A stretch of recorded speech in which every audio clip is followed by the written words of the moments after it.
As you can see, all these pretend Christians, all these comfortable white people. What happened to Don Lemon today should genuinely scare everybody. This isn't one of those stories we react to today and forget by tomorrow. Nah, this should have you uneasy. This should have you worried. We'll get back to the video in a second, but first, quick heads up. This video is sponsored by Koshi. Koshi is an app where you can actually make money predicting real-world events. I personally use it to predict the weather. Every morning, I check my weather app, see what the highest temperature is supposed to be that day, then I hop on Koshi and lock in my prediction. Honestly, I'd say I hit about 7 out of 10 times. Sometimes I miss, it happens. But if you want to get paid for predicting the weather daily, you can do that on Koshi.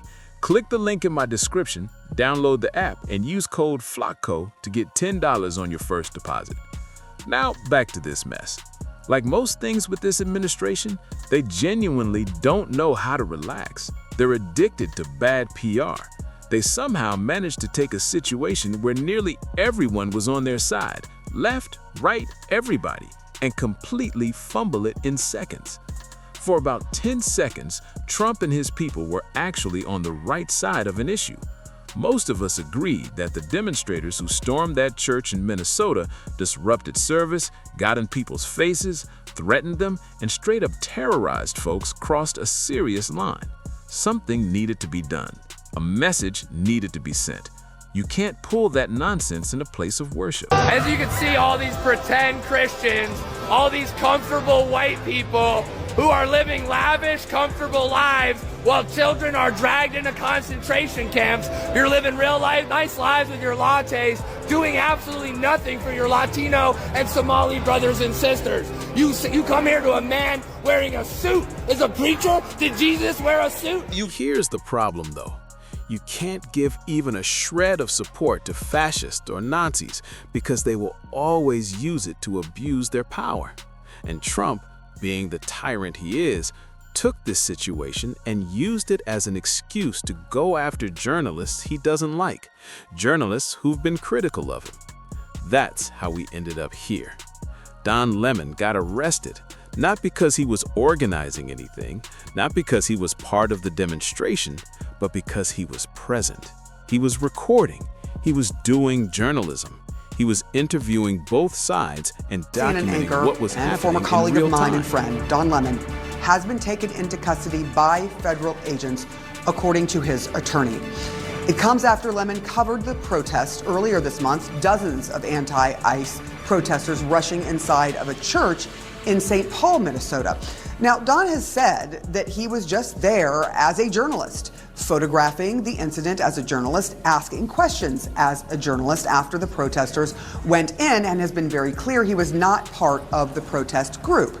In a statement, Don Lemon's attorney says, quote, "This unprecedented attack on the First Amendment and transparent attempt to distract attention from the many crises facing this administration will not stand. Don will fight these charges vigorously and thoroughly in court." This cannot become our new normal. We have a racist sociopath using the power of the state to get revenge on whoever he wants, and there's apparently nothing stopping it. Journalists cannot be arrested for doing journalism. That's insane. What makes this even dumber is that the same footage Don Lemon recorded is being used in their investigation. Without him, there is no investigation. That alone tells you how backwards this is. And let's be real, this is also just stupid on a strategic level. I want to believe that in America, it'll be impossible to find a jury unhinged enough to convict Don Lemon under the FACE Act just for reporting. And because that conviction is unlikely, all this did was turn Don Lemon into a symbol. They accidentally made him an icon. They turned him into what Jussie Smollett wanted to be. His podcast is about to explode. His platform is about to skyrocket. He's about to get endless opportunities. You tried to silence a voice and ended up amplifying it. I wouldn't be shocked if his podcast numbers rivaled Joe Rogan's this week. I got my hands on the indictment, and honestly, it's laughable. This is pure 20 on 10. Getting a grand jury indictment is easy. Don Lemon had no representation in that room. The government can say whatever they want and get paperwork signed. They even list Don Lemon as a co-conspirator. That alone tells you how desperate this is.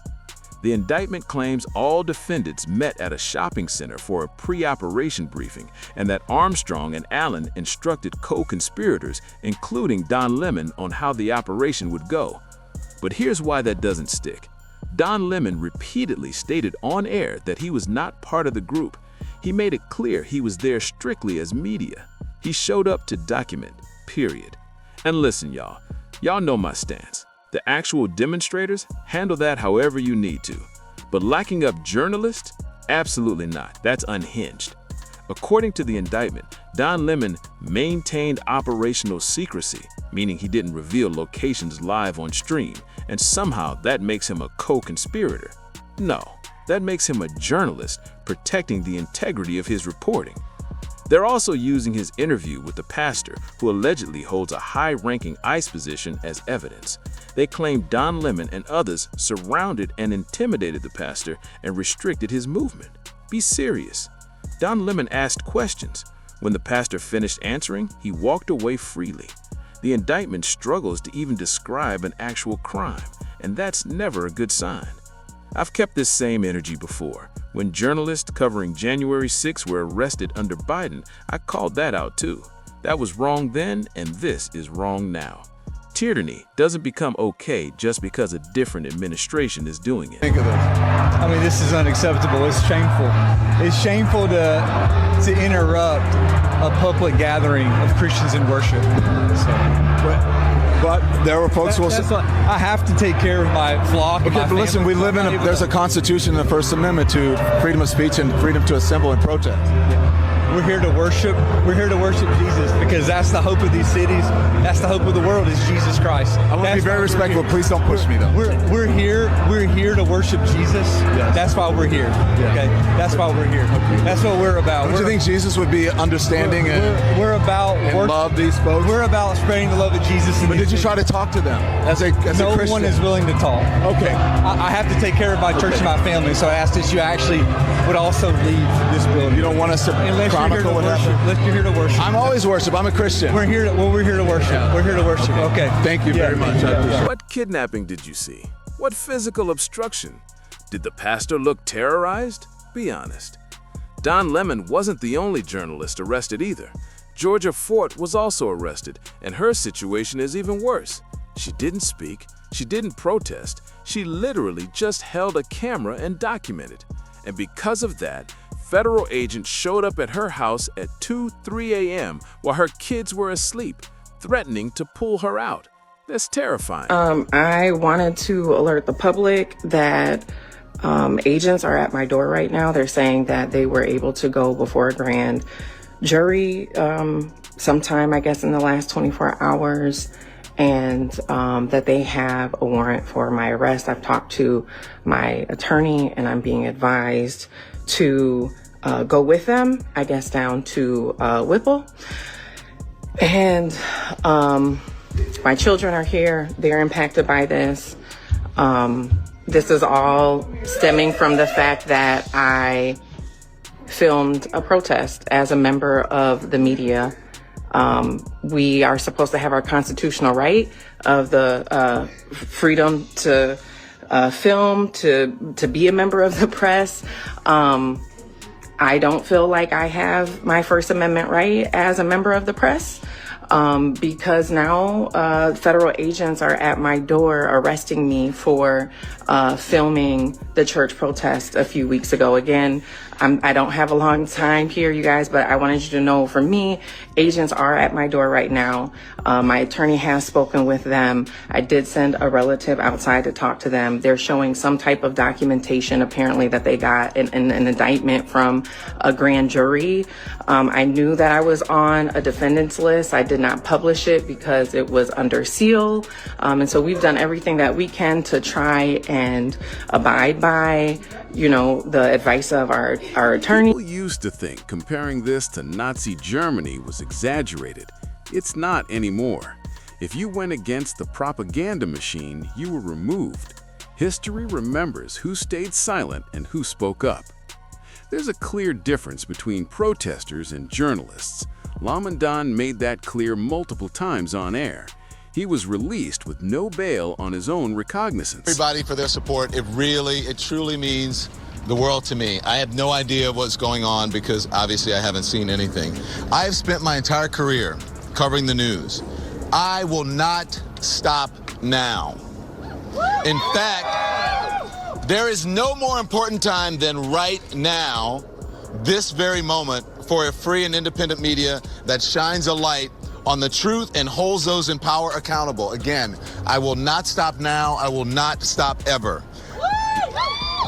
Last night, the DOJ sent a team of federal agents to arrest me in the middle of the night for something that I've been doing for the last 30 years, and that is covering the news. The First Amendment of the Constitution protects that work for me and for countless of other journalists who do what I do.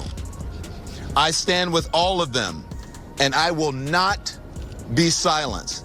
I look forward to my day in court. Thank you all. They turned Don Lemon into a superstar.